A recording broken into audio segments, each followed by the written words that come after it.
Pemirsa, terima kasih Anda masih menyaksikan Berita Papua pagi ini. Dan bagi Anda yang baru bergabung bersama kami, akan kami hadirkan kembali 3 berita utama kami. Saya minta kepada masyarakat, pelaku telah saya kuasai. Mengaku kerasukan setan, seorang suami di Merauke tega membunuh istri dan anaknya. Seorang pendeta ditemukan tewas tertembak di Intan Jaya. 320 petugas keamanan diterjunkan untuk mengamankan penetapan calon bupati dan wakil bupati Merauke.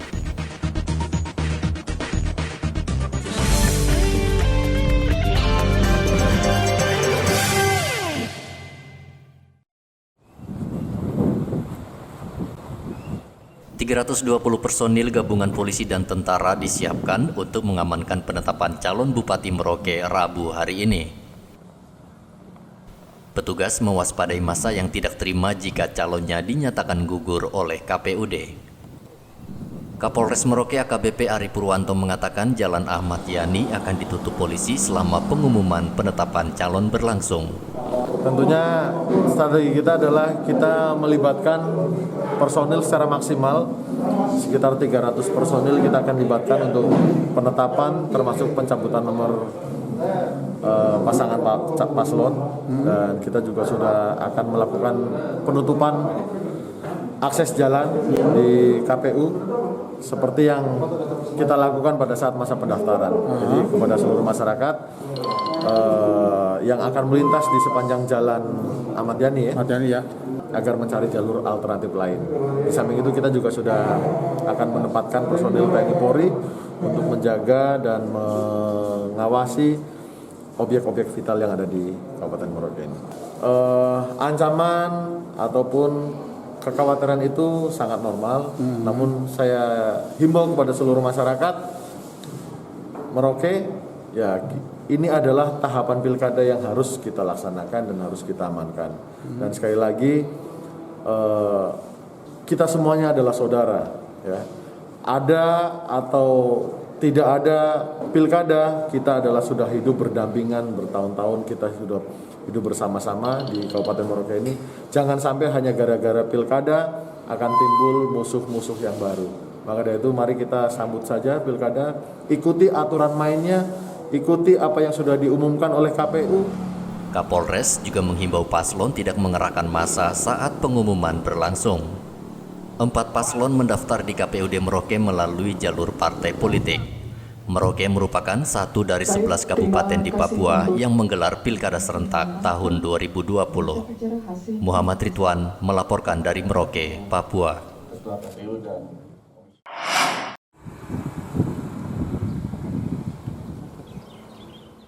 Sejumlah warga di Kelurahan Seringgu Jaya Merauke kecewa namanya tak masuk dalam daftar pemilih sementara Pilkada Merauke.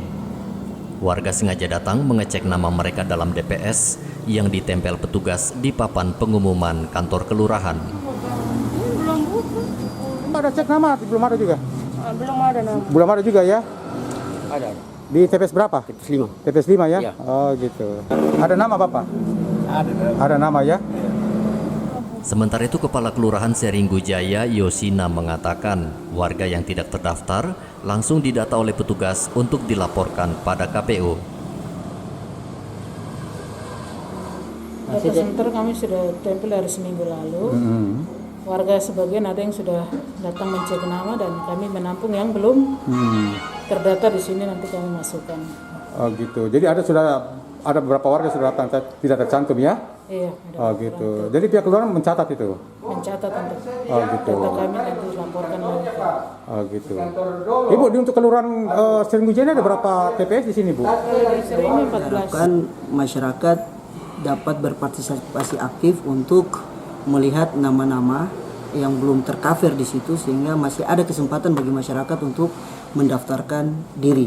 Nah, ini ada beberapa masyarakat yang tidak terdaftar dalam DPS tersebut. Nah, bagaimana cara mereka untuk menyampaikan hal tersebut? Ya, yang jelas mereka datangi pihak kelurahan PPS di sana dan mereka menyampaikan mereka punya identitas diri KTP dan KK, sehingga itu langsung di cover langsung untuk masuk dalam mereka punya data untuk kemudian kita akan plenokan menjadi DPT nanti. DPT ya. KPU memberi waktu hingga 28 September kepada warga yang namanya tidak terdaftar agar melapor pada BPD, sehingga dapat dimasukkan ke dalam daftar pemilih tetap. Muhammad Ridwan melaporkan dari Merauke, Papua.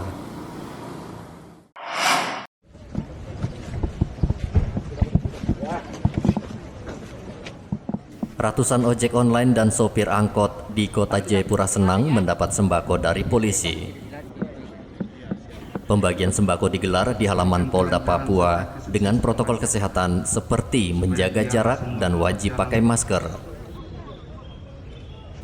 Selain membagikan sembako, polisi juga membagikan masker serta memberikan himbauan agar ojek online dan sopir angkot disiplin dalam menerapkan protokol kesehatan. Kali ini kita laksanakan secara sederhana karena masa COVID ya, masa COVID kita tekankan memberikan bantuan sosial sembako sebagai kelanjutan bantuan-bantuan sebelumnya, dan juga kita mensosialisasikan masalah masker ini ya, masalah masker, kemudian mencuci tangan, jaga jarak, protokol kesehatan agar COVID khususnya di Papua ini makin reda sehingga pulih kembali kesehatan. Kalau pulih kan ekonomi kita makin bangkit. 3.000 paket sembako akan dibagikan polisi pada warga yang terdampak pandemi COVID-19 di Kota Jayapura, seperti buruh bangunan dan pedagang kaki lima. Hendra melaporkan dari Jayapura, Papua.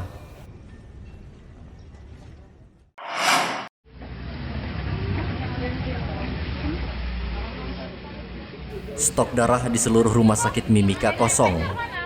Untuk memenuhi stok darah di rumah sakit, Kodim 1701 Mimika menggelar donor darah yang diikuti mahasiswa dan seluruh prajurit. 150 kantong darah terkumpul dalam donor darah yang digelar di Kodim 1701 Mimika itu. Semoga ada yang didonorkan dari kampus kami, Pulau Ranyantan itu, semoga bisa bermanfaat untuk orang di luar sana yang membutuhkan. Kita tidak melihat donor darah ini nanti hasilnya ataupun darah yang sudah terhimpun, siapa yang membutuhkan, kita tidak melihat